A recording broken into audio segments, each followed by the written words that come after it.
Okay, so this is supposed to be a panel discussion. Let's see if we can make this work because these can be tricky. So what we're supposed to talk about is fairly general sounding. It's a panel discussion on structural biology data sources.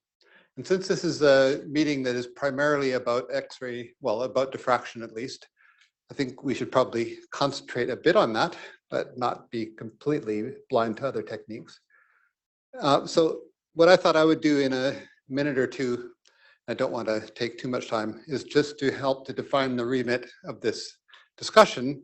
So the next slide, I'll just mention a little bit about which data sources that we might consider to be relevant to atomic models and to this meeting. And then that will probably be the major part of the discussion that we'll have, but I think we can't escape from the elephant in the room, which is AlphaFold. And another question we have to consider, I think, is whether the availability of methods like AlphaFold changes the way that you look at which experimental techniques give you structural information. Okay, so what could we have for sources of data? Obviously, diffraction from single crystals, and that doesn't have to be X-rays. It could be neutrons or electrons, and electron diffraction is getting really quite exciting at the moment. But then there's all the other experiments that you can do, and this is not a complete list. You can do serial crystallography. You can do that with XFEL. You could do it with a synchrotron, and we have lots of members here that are synchrotron experts on our panel. Or you can do series of structures, so a long series of different things, bound fragments, whatever.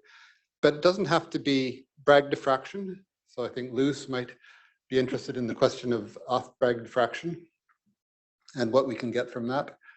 And of course, there will be lots of interest in exactly how do you store the data, and I think Gerard will have a lot to say about that. And Samir is here to keep us all realistic about what we ask for. So in terms of what can the PDB do for us? Right, so I've put, if you can tell, in a slightly grayer shade, single particle cryo-EM. Obviously, that's a brilliant way of getting atomic models, but it's not the primary focus of this meeting. So I think we only want to address things combined with diffraction methods. NMR is the same. Then moving down the even grayer things, there's SACs and SANs, which give you less precise information, but then that's where you start to think, will it make a difference if we have AlphaFold models to distinguish between different things, or use SACs and SANs or cross-linking or whatever to distinguish between different possibilities from the predictive methods. Okay, and I'm sure we're going to get into things like which forms of diffraction data we should store, but I think we should just start now and see does anybody want to start the discussion? Gerard, you're closest. Oh, I think we'll have to pass the microphone around. Is this on? First of all, thank you for inviting me to take place in this experimental event. It's a very topical area right after the Diamond users meeting, because Diamond really has accumulated, consolidated, perhaps a unique set of facilities for getting structural data for the sake of biology. So I was particularly impressed by the cross-fertilization between VMXM and the high energy electron diffraction project. But some of you may not have heard this.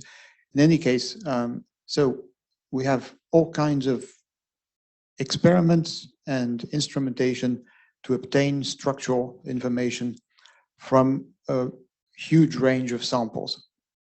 And the high energy electron diffraction will sort of close a gap in that in a very interesting way. So what do experiments bring us now that you can obtain predictions that are unexpectedly good, unanticipatedly good? But then clearly an assessment needs to be made. I don't think it's that sudden a transition, because one could look back and see how much various PDB depositions contributed beyond the molecular replacement model they were based on. So there's been, I guess, probably a gradual accumulation of structures where not much, after all, was brought by the experimental data, which means that the message is we should refocus efforts to get better and better experimental data that can beat what predictions have given from the same structural biology project content. And we have to think how to just not waste time on experiments that will just give you a ribbon diagram of a structure that AlphaFold could have given you. We should aim for high precision crystallography, both in the design of experiments, the way they are run, the development of processing methods, and the archiving of these results. So storing and archiving are not the same thing. And this is where there's been expectation in the community that one day unmerged data would be archived.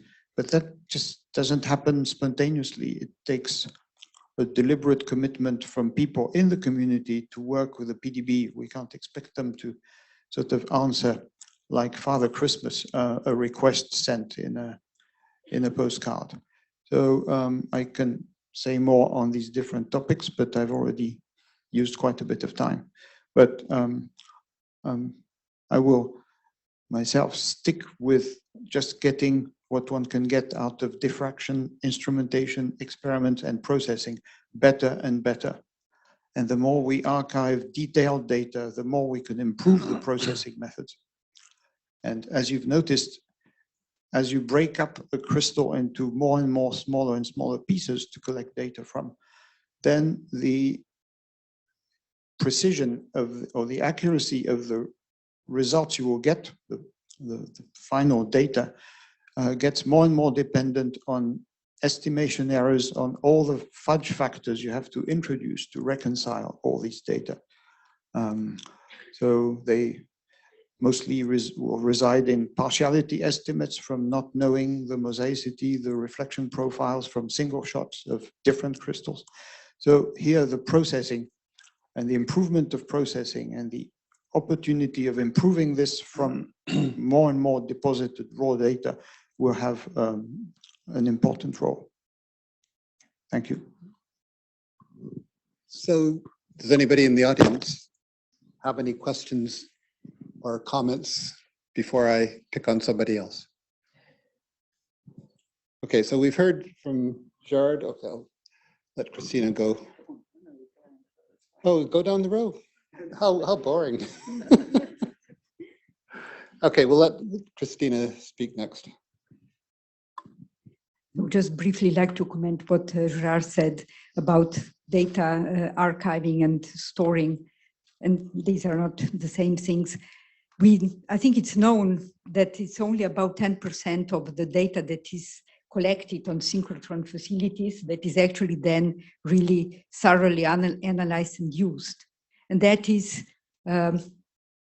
also because the data, this is the problem both of users, which don't perhaps store and annotate this data in such a way that they could actually be used afterwards by themselves after some time, let alone somebody else who would like to use this data for example, methods development. So some sort of a structured data deposition with all the information needed that can be used also later without problems is, I think, very important. Okay, so I think a lot of this is sort of concentrated on the kind of normal Bragg diffraction data that we get and storing the information you need to reproduce that. So just to change things a little bit, maybe Loes could say something about, and then. Well, the first thing I want to say that it should be common practice actually to make available the raw data sets that you use for structure determination. I mean, the ICR is leading in this. I think it's already recommended that data from macromolecular crystallography are published and can be reused by other users. I think it's a good scientific practice that you make all the data on which you base your research available. This has not been done for a long time because of the large amount of data you need, resources you need for that, but this is less and less a problem. So it's very realistic to, if you have a structure determination from your home source or from synchrotron, you can actually store the data in various archives, and there's also the general archive, Zenodo, if you like. So that would be a very good practice, I think. And also,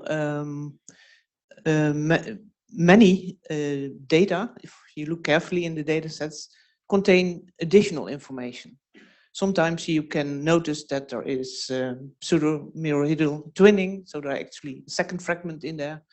And yeah, it's very often neglected, and there is information there, and the data would become more reliable if you use this information. And that is also, I think, related to models that you use by of AlphaFold, which is of course fantastic, and it speeds up our science enormously, I think. But the accuracy of the model may still be not exactly what you need. For instance, if you think about ligand binding, etc., or you need really details in the structure. And of course, the dynamics is very important. One of the features that you can see in raw data sets is diffuse scattering. And that is a sign of conformational variability or packing effect sometimes. So that means the crystal is not just that single model that we often see, and we have found many of those in the PDB, but there is dynamics in there. And it would be very good if such data sets would be available for software developers and method developers, and also to have a critical analysis of what the structural model really is. I think that's enough for now, right? So just a quick question before I think I'll ask Samir to comment next on the practicality of storing image data at the PDB. But do you think that the average data set that a protein crystallographer collects at a synchrotron would be useful for analysis of diffuse scattering if they haven't designed the experiment appropriately? I think, yeah. Yeah, I think most of the time you can actually see the diffuse scattering. I mean, no crystal is really perfectly ordered, so there will be diffuse scattering, and there can be all kinds of variations in there, and some crystals will have it more than the others, but yeah, I believe that. Pass to Samir. Okay, so a couple of things. First of all, I just want to say that PDB was established by this community and also is driven by the needs of this community. And so as Gerard said, so we interact quite a bit with the community to understand the requirements, and it does take time and resources, which are also limited, to implement things. So that's the kind of first thing I wanted to say, to acknowledge the role of the community in driving the archiving and the requirements that PDB implements. The second thing, I think we need to think about data in different ways. So the goal of whatever work you do is to understand biology. And there are different types of data resources required for archiving of data and then understanding of that data, or improving and enriching that data to kind of link it to biology. And PDB has over time kind of combined this role in one. So we are archive of data, which means we faithfully take the outcome of your experiments and don't do anything in terms of changing anything in there. We archive it. And so PDB is the only archive I know where for macromolecules where data from 1970s, you can still retrieve it and it's in the form that was deposited. So that's really important to recognize the role of PDB in terms of archiving of that data. The other part is enriching that data, and there are changes that have happened over time. So previously in the 70s, 80s, you crystallize a protein and collect data set. That was a PhD work because it took that long.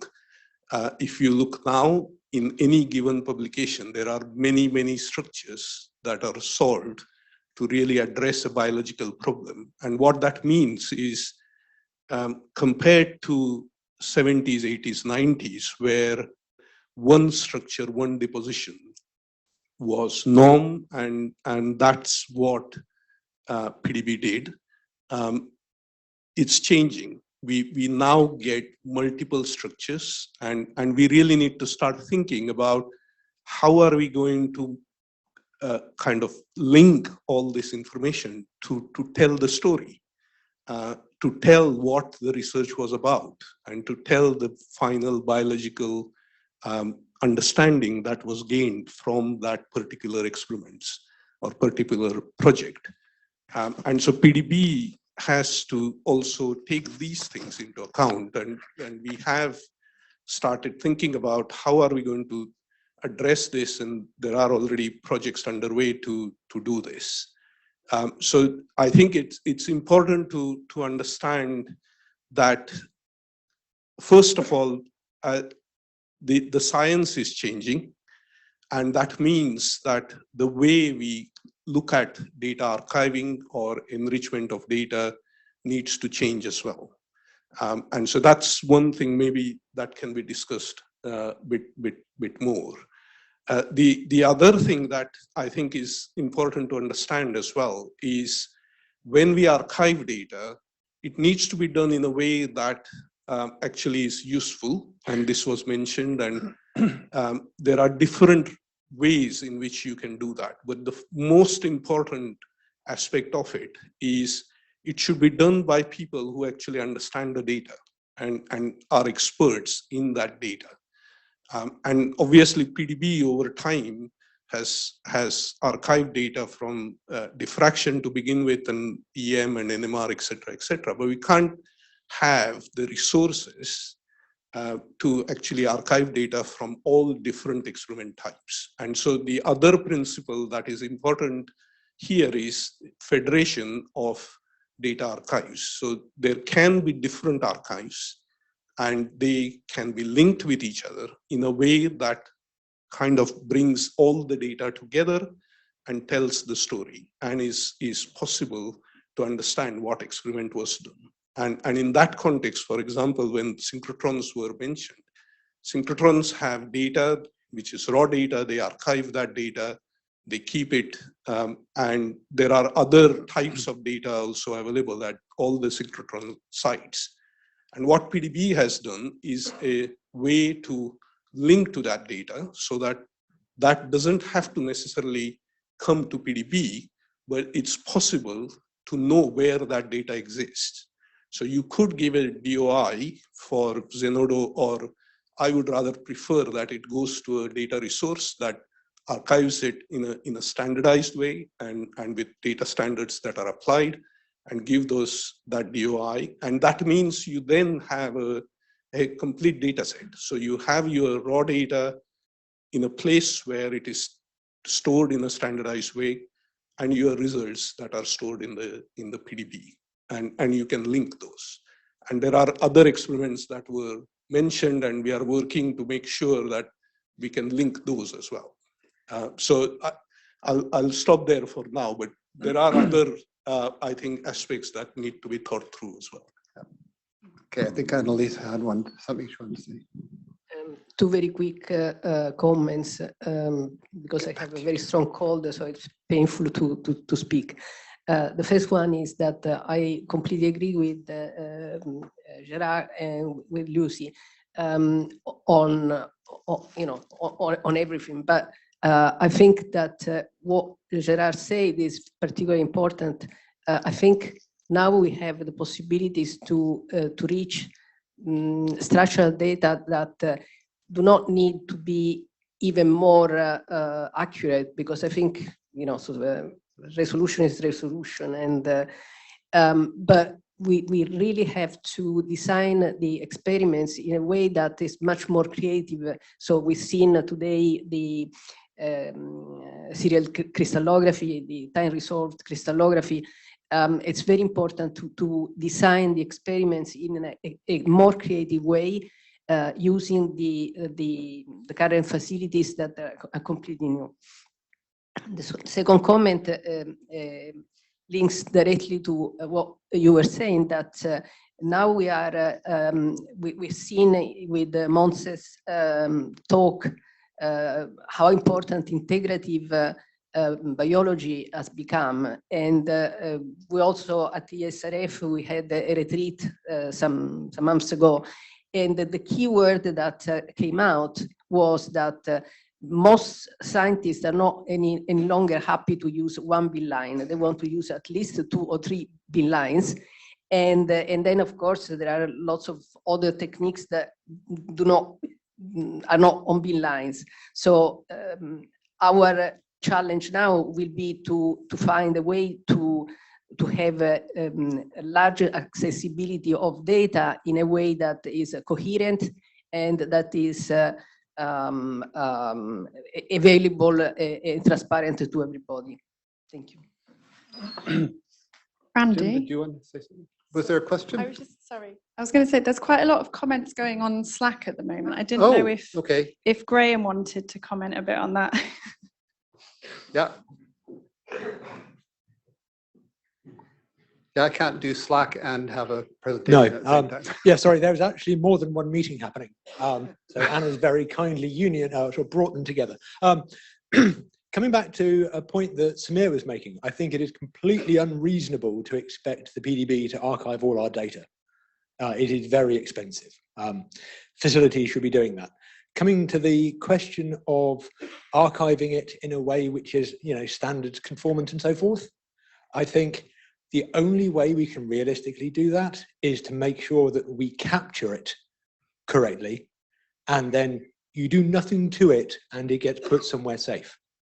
The reason being is I look around the room and I see literally hundreds of people who don't care about data standards. All they want to do is get science done. They want to solve structures, publish their data, publish the results, and hopefully, if somebody finds something interesting in the data, then yeah, great. It'd be good if they can, work with my data. That's brilliant. But I think most people in this room would like somebody else to sort this out for them. Happily, the people who are responsible for sorting this out for them are also in the room. So I think we could probably sort of put aside some of your concerns in terms of the standards and so forth to make sure that if the beamlines and laboratory instruments and so forth capture the data and capture the metadata faithfully and accurately, and my beamline scientist colleagues get the beam centers and wavelengths and all of that correct, then we've handled most of the concerns. And then we get to the interesting questions of how you make it useful. And now I shall hand the microphone back. Thank you.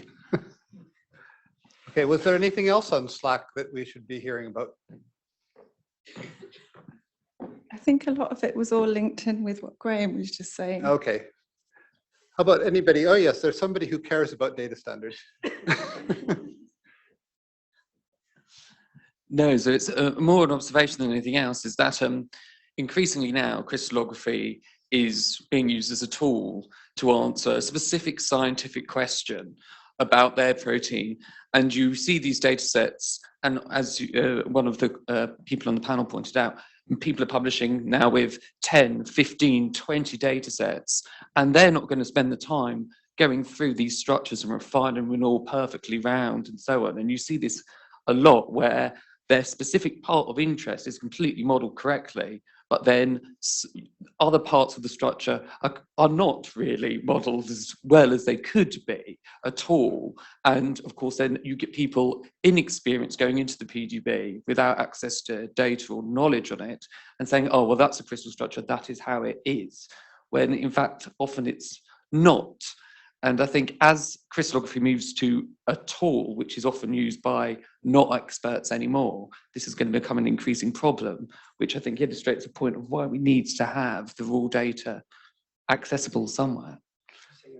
Oh, James Noble, Charles River, by the way. Yeah, so that was a bit sacrilegious, the point about only the bit that matters has to be right, because in crystallography, everything has to be right or else you can't be confident of anything. So maybe it's too much to ask people to do 100 structures and to refine all of them well, which means we have to have better tools for doing that automatically for people. But yeah. Jim. So to exaggerate for effect, I think that we have yet to see the real impact of Rosetta Fold and AlphaFold. To me, I'm old enough to remember when we used to do crystals for the reason to find out what the protein actually looked like in the first place. And then a lot of us moved to do it so that we could sort of inform site-directed mutagenesis and mechanistic studies. And AlphaFold models, Rosetta Fold models are largely good enough for that now. So I don't think that use case exists. I think the areas where the precision that everyone has highlighted matter will be in some of the time resolved aspects, because the models there currently aren't very good at modeling reaction coordinates through for a protein. And having experimental data high quality to constrain and teach those models, I think has a way to run yet. I think in the world of ligand complexes for drug discovery, there are still enough surprises and uncertainty that crystallography, particularly things like we saw today from the Diamond user meeting, are really helpful in that process. But there's a lot of money and smart people trying to do an AlphaFold on ligand docking. Now, whether they succeed or not will be interesting, and we should all hope they do, because our role is not to preserve crystallography, but to advance science. And I remember when people were kind of a bit upset that crystallography became very easy with selenomethionine and cryoprotection and being able to freeze and solve structures easily, and somehow seemed like cheating compared to the hard graft of heavy atom soaking. So I think that those are areas where I think the field has still some way to go, because it will help teach computational methods and constrain them and inform them. The last will be in complexes, but there I think EM for the larger complexes, more complex assemblies, I think EM is likely to become dominant, and it too will suffer the same challenge, or it will contribute to its overthrow by informing these molecular AI approaches much better. So I think crystallography will have a diminishing role in structural biology going forward, but that's not necessarily a bad thing. I think that we, as Gerard has said, focus on where it really can make a distinctive difference. But we're betting on the wrong horse if we're hoping that AlphaFold isn't going to get better faster than almost any. We can improve our experimental technologies. It is incredibly powerful, Rosetta Fold, AlphaFold, and it's a better structure than you can obtain from low resolution already in many cases. Just to pick up on something that Jim said there, several of the structures we did in recent years were done purely to identify which mutations, where were the mutations that caused a disease in humans. And you don't need that anymore. Yep. Dave, you're the only one who hasn't spoken yet. Oh, right, okay. Yeah, no, I agree with Jim, but I mean, to put it a different way, I mean, the PDB is one of the best curated databases, is one of the oldest, and without the PDB, AlphaFold wouldn't have worked. Okay, and without synchrotrons, you wouldn't have had the massive data to enable AlphaFold. So hopefully that will get better. I agree with Jim. I hope that things like drug discovery are enabled by the successors to AlphaFold. And if we want that to happen, the best thing we can do is to is to push on and get more data in the databases, get a better understanding of fragment-based drug discovery and all of those things, and join all the things together. And we shouldn't forget that structural biology is sort of revolutionizing a lot of biology. Over the next few years, as Jim has indicated, it'll transform cell biology. Together with all the electron imaging methods, we'll move towards molecular pathology. Already, the new vaccines that were done for SARS-CoV-2, for instance, largely, they were underpinned by structural results. Most of the new drugs that come to market have a structural component in them. The biologicals, like therapeutic antibodies, rely on structure, and AlphaFold isn't there yet for antibodies. We've done dozens of the SARS-CoV-2 antibodies, and there was only really one where AlphaFold had much of a clue as to what was going on in the CDR3 of the heavy chain. So there's a lot there, but most of that stuff is talking about the structures rather than the raw data.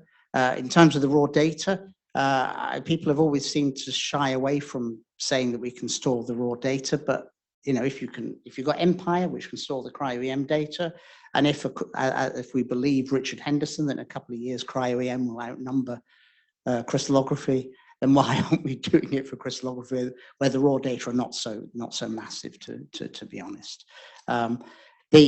In terms of the PDB, I think this whole thing of masses of numbers of different structures, you can see that when you put that together, you can get more out than you would from a single structure.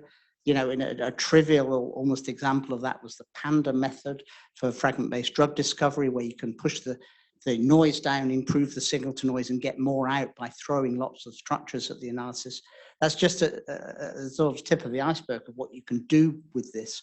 But we need to have a whole new framework of how we think about the data structures here, and it needs to include diffraction data structures. It needs to include non-diffraction methods. It needs to include metadata. And one of the shocking and sort of almost shameful things, and I say this sort of as somebody from a facility, is the fact that we've not managed to, years ago, completely reliably pass all of the metadata from the beamlines through in a sort of brainless way to the PDB deposition. And then one of the results of that is that the PDB, there are errors in the metadata that shouldn't be there. So, and I hope that will be fixed with cryo-EM at an earlier stage. But those things really should be solved. But the other thing is that the PDB represents a snapshot of a single structure. So how do we describe the dynamics of structures? Are the Cartesian coordinates the best way of doing that? Or should we be thinking about torsion angles as a more appropriate descriptor? How do we describe families of flexibility and dynamics and all of these things? It's easy to sort of say this, but to actually come up with a way of storing the data that makes it useful to people and accessible. It's so people just want to click on a structure and see the answer. So there's a lot of issues there, and of course there's all the serial crystallography. That all of these things bring challenges that we haven't really sort of solved yet. Sorry. No, I was just trying to get a microphone for next question here. Alan Orville, Diamond Light Source, Exfil Hub. It's a nice discussion. I agree completely with the concept that, actually, Dave, you were the first one that said structures, plural. There's a whole range of lysozyme structures out there. And some of those have ligands, some of those don't. It's even hard to think sometimes about the reaction mechanism of lysozyme, but this is the poster child. I think the way we think about data is not one structure, but rather the composite. And where are you in this composite? And when we think about dynamic structural biology, we think about what was the temperature for the data collection, how much ligand was there, what was the time point, were there any other complementary data sets that goes into helping us understand this? And so I think of the structure not as a structure, but rather where are we on a reaction coordinate? And it doesn't have to be a reaction coordinate for enzymology, but rather the function. because I think almost every molecule is going to have a large dynamic component to it. And AlphaFold relies upon a huge number of cryogenically determined structures. And we need, I think, less than that number for dynamics to be fully understood. But you're right, Jim, that's where we're going. There's going to be a dynamic component that comes from more and more good, high quality structural information along that reaction coordinate. So what I guess I'm trying to say is, don't think about the structure, but where is your particular set of coordinates on an overall landscape? And then how do we visualize that? Not only for the pure isolated system that the biochemist purifies, but then again into the context of the native cell. So there's a lot of challenges to be addressed in that whole statement. Anybody else in the audience want to comment about something? Express some opinion about things that aren't in databases that should be easier to get in there or add out of them? Or there's a question up there.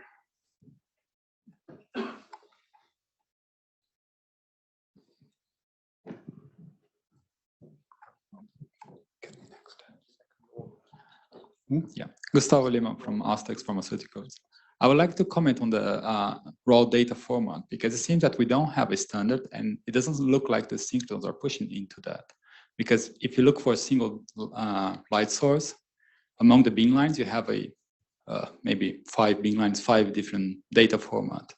And if we have these stored somehow, is it useful to have so many different formats that most of the time, if you try to process offline, it doesn't really work?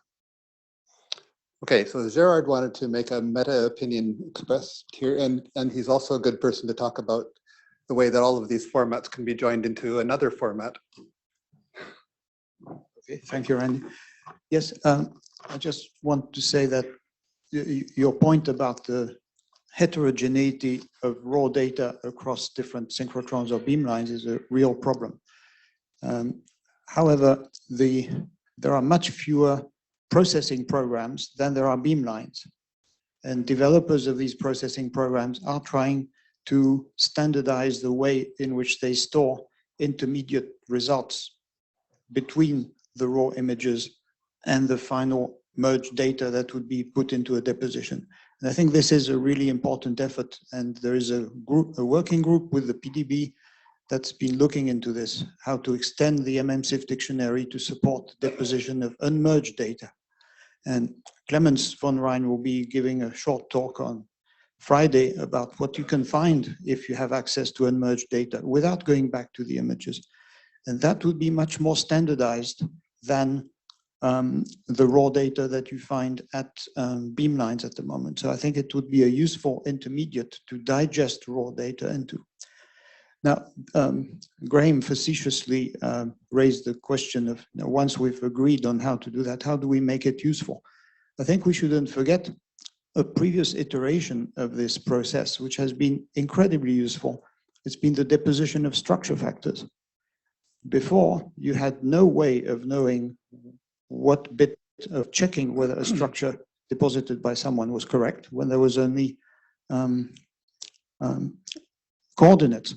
And actually, everyone wanted to have structure factors deposited, but there were people amazingly high in the pecking order who just did not support it, until there was this famous fraud case that meant, oh my goodness, we should have done this 10 years ago.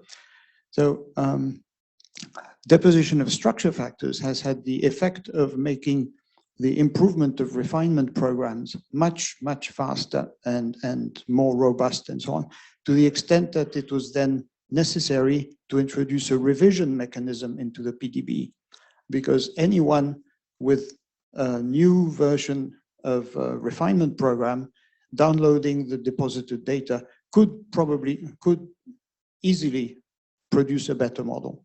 And these improvements, it was important to capture so that they were not just kept by the people who had played with the latest versions. So I think that depositing something intermediate between merged and raw data, and perhaps one day the raw data, will similarly help improve the processing in such a way that any deposited data can be improved to produce better refinement results from the same raw data or unmerged data. So good luck to the PDB, because the original data set seems to be the primary key to a PDB deposition. So there will be a further revision level to accommodate. But this is just to say that this is not just stuff geeks fixating on deposition and data models and so on. This is really a very important phenomenon to allow to happen. And then associating data, richer data with each deposition would then make it possible, if the proper overall quality assessment programs are developed, for a naive person to say, I want to use this for molecular replacement or as a starting model. How much can I trust it? At the moment, it's very difficult. But if you have at the same time various grades of data accompanying that deposition and software is available, you'll be able to see immediately whether you can trust it or not, besides comparing it with its AlphaFold prediction.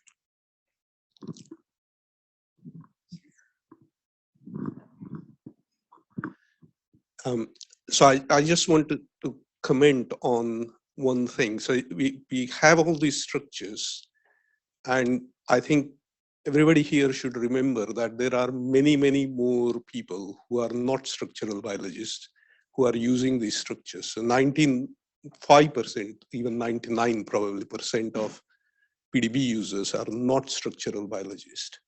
And the reason why you want to archive metadata more and more is not just because it is useful and you could recover it anytime you want as a structural biologist. It's actually so that we can use it to, as Gerard said, to improve methods, but also to make sure that we can use some of this metadata to tell other users who are not structural biologists how reliable these structures are. And there was point made about only partially refined structures, etc. I think it's important to educate the users how to use structures, and it's now become even more important because of the AlphaFold structures, which everybody thinks are same as what's in the PDB. And so data archiving is really important to make sure that this process of the use of that data, finally, as I said, to understand biology, is done in the right way.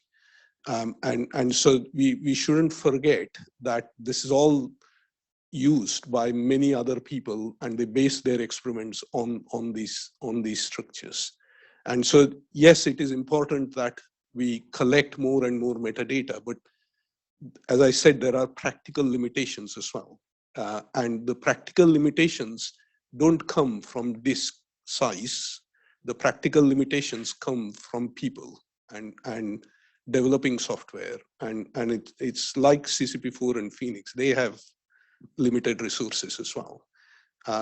PDB has limited resources as well. So it's also important to think about what metadata we should collect so that it has the impact that we want in terms of use of that data or validation of structures, etc. So as we think more and more about what data we should archive or what data we should pass to PDB or other data resources, I think it's also important to have a use case in mind to say, and that means we can do this, and which we couldn't do before, and this is how then everybody benefits. And that has a lot more impact than just saying we need to just archive everything.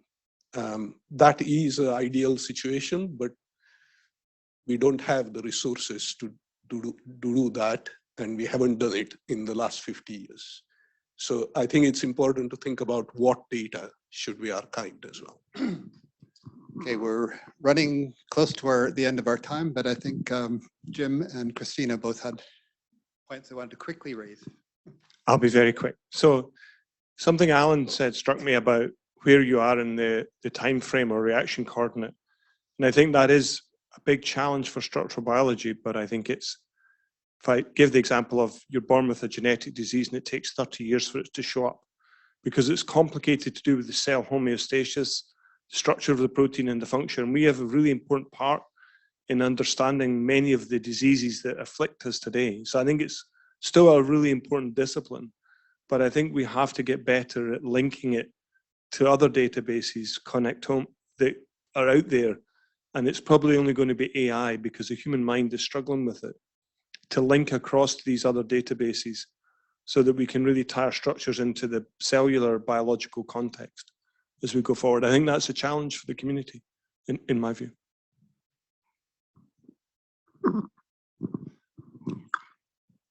Thank you. I have just a small comment on, again, linking different data to describe integrative models coming from combination of different experimental approaches, but also when it comes to describing protein dynamics. Of course, you can have a combination of, again, from going from NMR, diffused X-ray scattering, SACS, time result crystallography, but also we shouldn't, I think, forget computational approaches like molecular dynamics, coarse grain, normal mode analysis, because all these together can actually often bring the most complete analysis of dynamics. And we know that structural biology is going into the fourth dimension, that is structural plasticity in function of a certain parameter. Okay, thank you, everyone. I hope you got something out of this. I've enjoyed the discussion. There are other things we could talk about, but it would be a good thing to do over a beer or in front of a poster or something. Like one of Samir's favorite questions is, how do we know if somebody submits a structure at low resolution that they actually added something to the AlphaFold model other than just sticking it in there? So it's something to contemplate. Okay, thanks for your attention, and see you at the posters.